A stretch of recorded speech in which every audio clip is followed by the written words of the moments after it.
자, 아까 제가 이제, 요거 처음 얘기할 때, 출력 형식, 그다음 우리가 입력도 계속 문자열로 하고 있는데, 입력 형식, 이런 것들을 정하는 게 좋다 그랬는데, 여러분들이 아직 초보 개발자니까 요 형식에 대해서 잘 몰라요. 제가 형식에 대해서 따로 좀 정리를 해봤어요. 자, 어디냐면, 여기 3번. 3번. 3장인데 4장으로 됐네.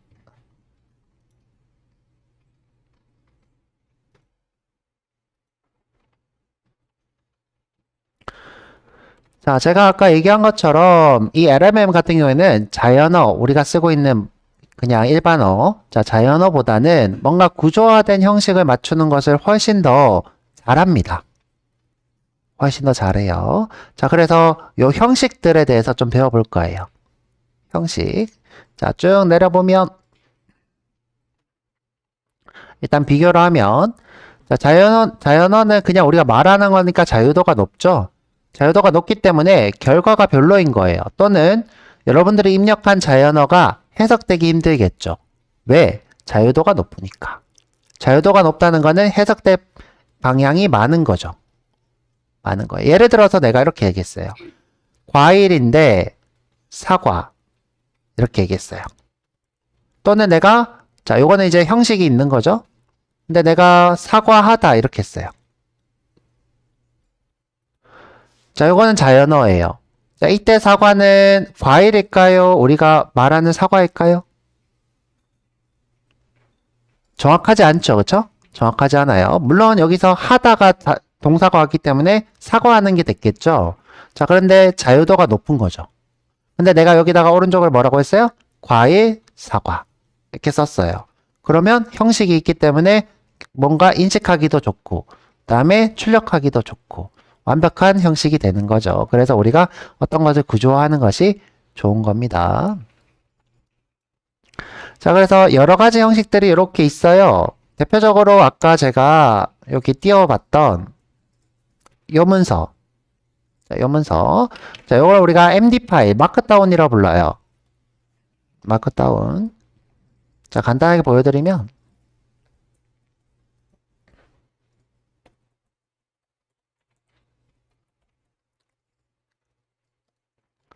지금 보면 제가 이렇게 샵이라는 걸로 대제목, 소제목 이렇게 만들고 있어요. 그죠? 또는 제가 지금 보면 빼기죠, 그죠? 빼기로 제가 목록을 만들고 있어요. 자, 보면 문서 형식을 요 앞에 있는 샵, 빼기 이런 걸로 오른쪽에 이렇게 보여주고 있죠? 마크다운. 자, 이런 걸 우리가 마크다운이라 불러요. 마크다운. 구조적으로 어떤 문서를 하는 것을 우리가 MD 파일 또는 마크다운이라 부릅니다. 이거 MD 파일이라 불러요. 자, 그 다음에 제가 아까 전에 이런 걸 썼었죠? 과일, 사과. 자, 어떤 키 값에다가 밸류를 참조하는 이런 것을 우리가 제이슨이라 불러요. 제이슨. 자, 그 다음에 내가 테이블의 형식을 컴마로 분리하는 것을 컴마 세퍼레이트 밸류 이렇게 부르고요. 그 다음에 키 밸류가 있는데 뭔가 이제 뭐 설정 같은 것을 할 때는 property 또는 ant 파일, YAML 파일을 쓰고요. 자, 이런 식으로 우리가 여러 가지 형식을 쓸 수 있어요. 밑에 내려가서 조금 더 자세히 보도록 할게요. 자, 마크다운은 아까 얘기한 것처럼 문서를 구조화해서 표현하는 것을 우리가 마크다운이라고 부르고요. 자, 내려가 볼게요.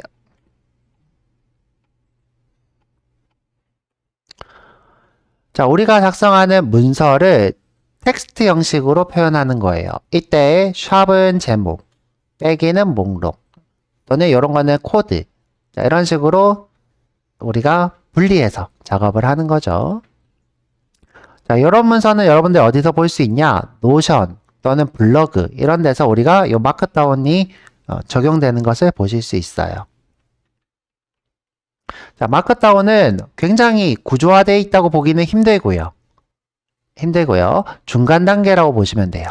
엄격하지도 않고요. 그래서 사람이 읽기 좋은데 구조화된 텍스트 문서 형식을 마크다운이라 합니다.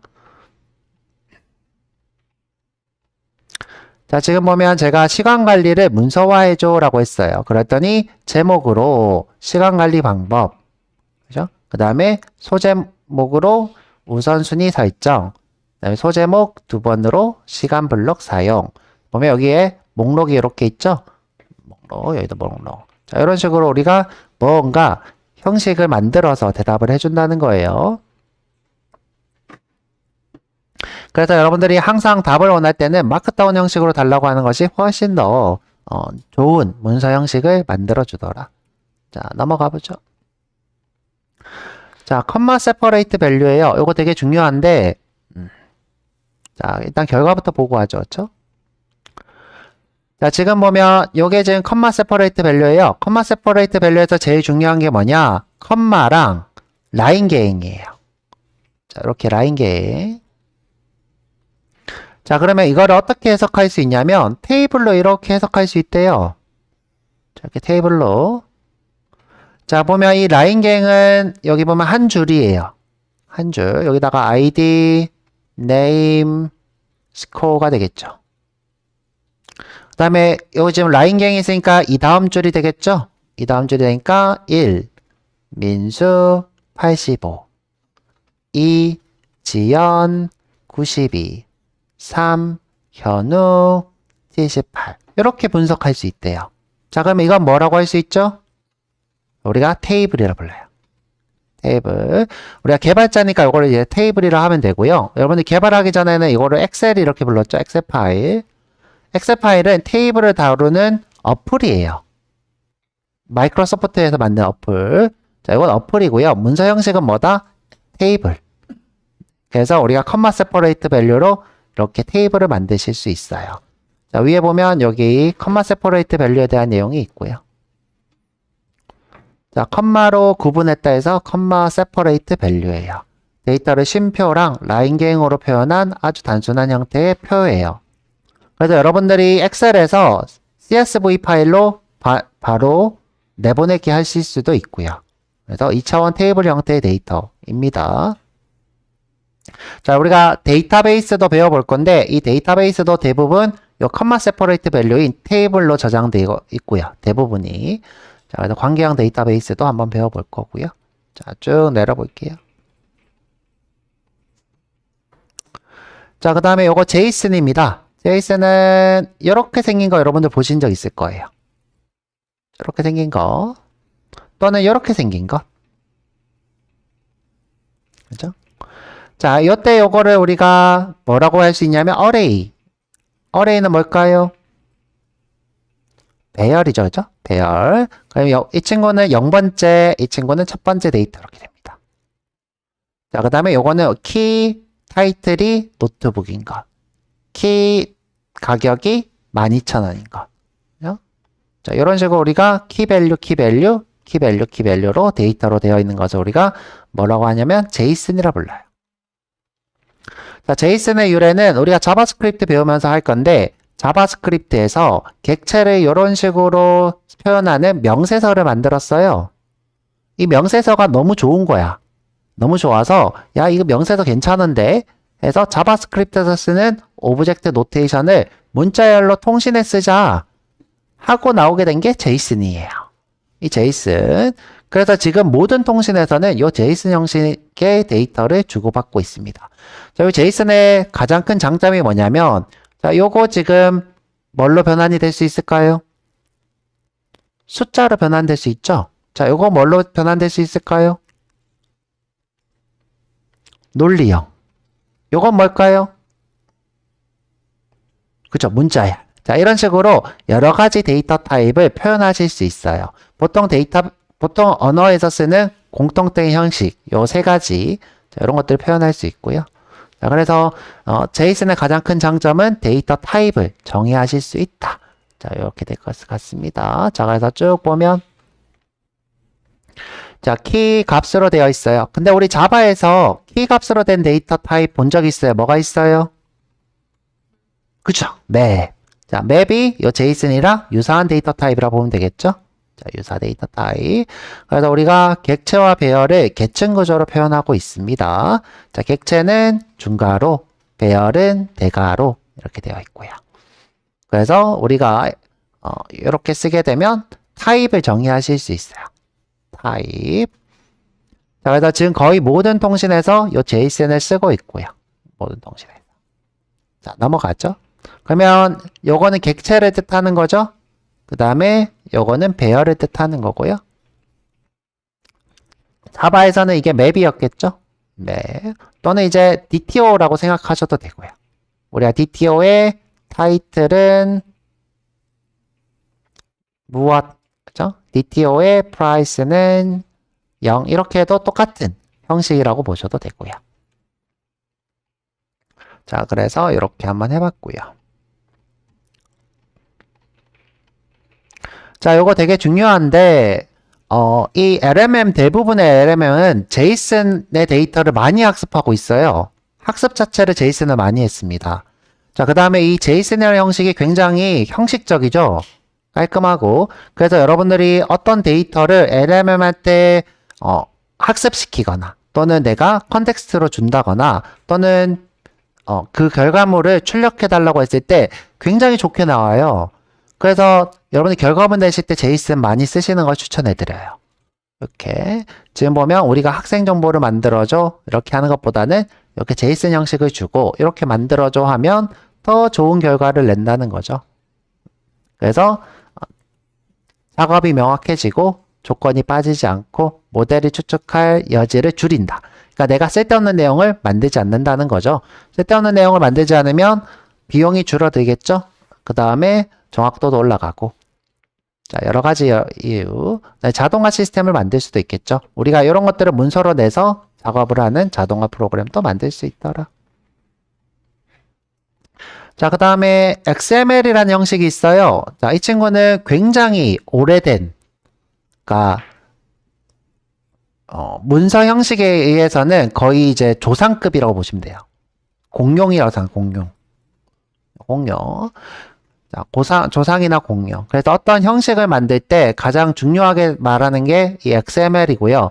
많이 쓰진 않는데, 왜냐하면 이제 공룡이니까 좀 더 너무 오래돼서 좀 올드한 느낌이죠. 많이 쓰진 않는데, 그래도 알고 있는 게 중요하겠죠. 자, 이 XML은 뭐의 약자냐면 Extensible Markup Language에서 요 X. 보통 EX에서 약자를 X만 이렇게 빼죠. 그래서 XML 이렇게 됩니다. XML. 자, 확장 가능한 마크업 언어 이 뜻이고요. 자, 한번 보도록 할게요. 자, 쭉. 자, 이렇게 써져 있는 것을 우리가 XML이라 불러요. XML. 요거를 이제 우리가 JSON으로도 똑같이 표현할 수 있어요. 자, 어떻게 표현할 수 있냐면 이렇게 표현을 하실 수 있어요.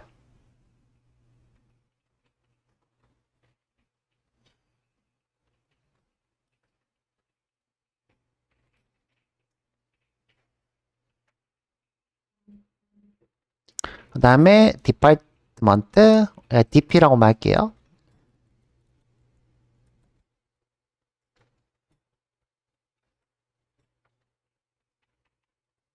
자, 이런 식으로 우리가 표현하면 똑같은 데이터라고 보시면 되고요. 똑같은 데이터. 이것도 똑같이 할 수 있겠죠? 쉼표 쓰고. 자, 그래서 요거의 XML. 그 다음에 우리가 웹통신이 나오면서 자바스크립트 나오면서 자바스크립트에서 JSON 나오고 나중에 요거를 이제 쓰게 된 거예요. 그래서 이게 최초로 나온 이런 형식이라고 보면 되고요. 키밸류로 된 형식이죠. 키밸류 이렇게 키밸류 이렇게 된 형식이고요. 똑같이 해도 어떻게 해요? 키밸류예요. 자, 근데 어느 게 더 쓰기 좋을까요? 딱 봤을 때. 그쵸? 이게 더 쓰기가 좋죠. 오른쪽이. 왜 이유가 뭐예요? 여긴 지금 네임을 여기 쓰고 오른쪽에도 이렇게 써야 되지만 얘는 한 번만 이렇게 쓰면 되잖아요. 양쪽. 얘도 양쪽 이렇게 쓰고 있죠? 자, 그 다음에 이 친구는 숫자랑 그 다음에 부호 타입을 구분을 못 한대요. 전부 다 문자열로 취급을 한대요. 자, 문자열로. 그래서 이 친구는 어떤 데이터 타입을 보낼 때 다 문자열 데이터라고 취급을 하기 때문에 우리가 예를 들어 뭐 10번 부서 뭐 이런 식으로 쓸 수가 없다는 거예요. 10이라고 쓰면 얘는 그냥 문자열 10인 거예요. 자, 숫자 10이 아니라. 자, 그래서 형식에서도 좀 아쉽고 조금 더 무겁고 쓰기 귀찮고 뭐 여러 가지 문제들을 가지고 있습니다. 하지만 이제 굉장히 오래된 방식이기 때문에 아직도 많이 쓰고 있고요. 자, 지금 보면 이렇게 XML 형식을 주고 이걸로 직원 정보 2명 생성해줘. 그러면 이렇게 나온다는 거죠. 그쵸? 이렇게. 자, 그래서 다시 보면 자, 이 친구도 이렇게 태그로 키를 나타내고 밸류를 나타내요. 키를 태그로 감싸서 하는 거고 이 태그의 이름을 바꿀 수 있다는 거죠. 그래서 확장 가능한 마크업. 예, 마크죠. 확장 가능한 마크업이다. 이 뜻이다. 요거 네임이 계속 바뀔 수 있다. 자, 근데 이제 이렇게 태그가 너무 열고 닫는 게 많아서 문서가 장황해지고 그죠? 그리고 값이 전부 다 문자열로 취급되는 게 문제가 되더라. 그래서 JSON으로 더 많이 쓰더라. 자, 넘어가도록 할게요. 자, 여기 우리가 XML을 무시할 수 없는 게 이 HTML 때문이에요. 지금 현재 우리가 보고 있는 이 문서들이 다 HTML로 돼 있거든요. 지금 여기 이렇게 검사하기로 하면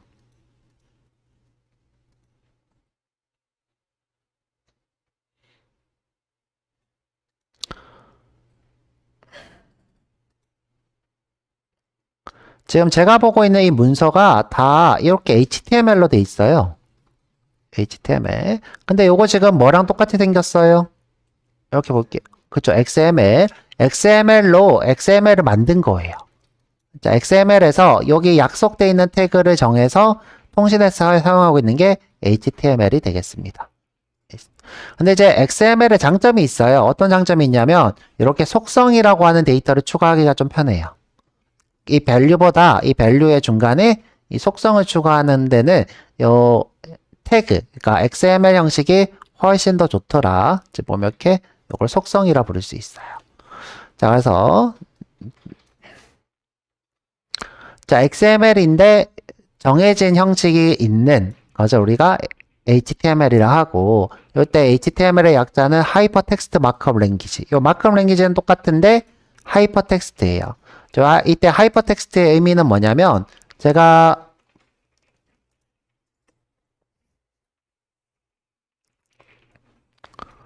자, 무언가를 이렇게 누르면 이렇게 이동하죠.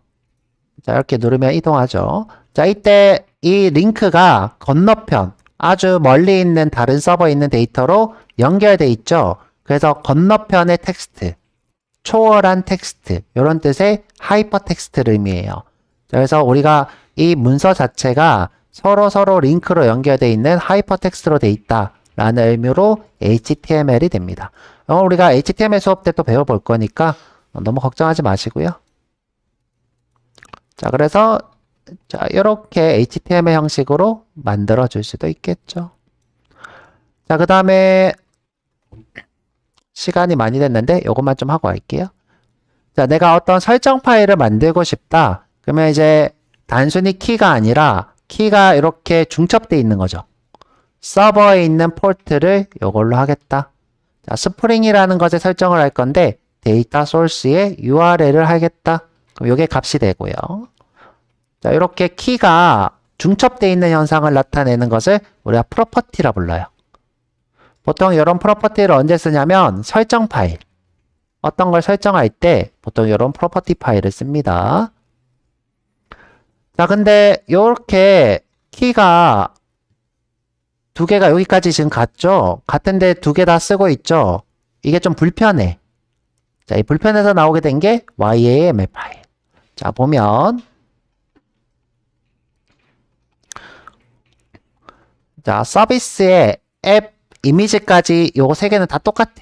자, 우리가 프로퍼티로 표현하면 이런 거예요. 자, 이거 프로퍼티로 한번 해볼게요.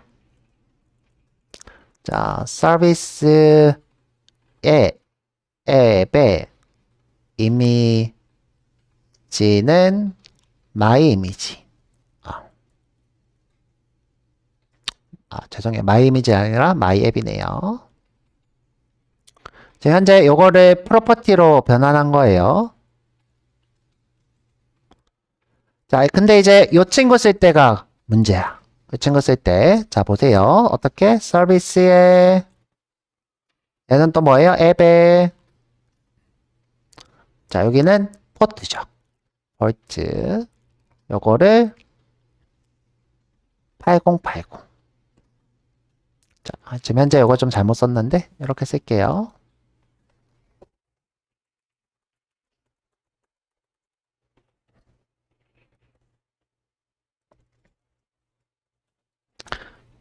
자, 이런 식으로 우리가 쓸 수 있는데, 보면 이렇게 동일한 형태를 두 개나 써야 되죠. 프로퍼티는. 근데 지금 이렇게 중첩되어 있는 걸로 이렇게 표현하는 거예요. 이걸 우리가 들여쓰기라 불러요. 들여쓰기. 자, 들여쓰기로 어떻게 해요? 내부에 있는 자식인 것처럼 이렇게 표현을 하는 거죠. 이렇게 했더니 우리가 이 포트를 쓰실 때 요 앞에 있는 걸 생략할 수 있는 거예요. 생략. 요걸 우리가 YAML 파이 불러요. 자, 이렇게 우리가 중첩되어 있는 것을 XML이 아니게, XML이 이제 중첩돼서 표현을 하죠. XML이 아니게 쓸 수 있다라고 해서 Ant Markup Language에 줄여서 YAML 이렇게 부릅니다. 자, 위에 올려보면 이렇게 설명 썼어요. 나는 마크업 랭귀지가 아니다. 아니다. 이때 이제 요거는 약간 고어 같은 거라고 하더라고요. 아니다라에. 그래서 마크업 랭귀지가 아닌데 뭐처럼 구조적인 데이터를 표현 가능하다. 뭘로? 들여쓰기로. 그래서 YAML입니다. 그래서 이것도 많이 쓰고요. 자, 나중에 우리가 또 배워볼 거고요. 자, 여기까지 끝났네. 자, 끝났고요. 자, 그러면 이제 저희가 진짜 프롬프트 엔지니어링에서 중요한 것들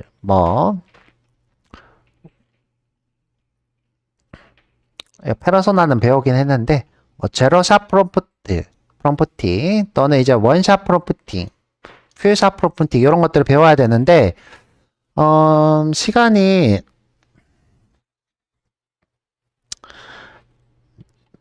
시간은 있긴 한데 오늘 좀 많이 했고 그러니까 오늘은 나머지는 자습 시간을 드리고 내일 마지막으로 이거 좀 배워보도록 하죠.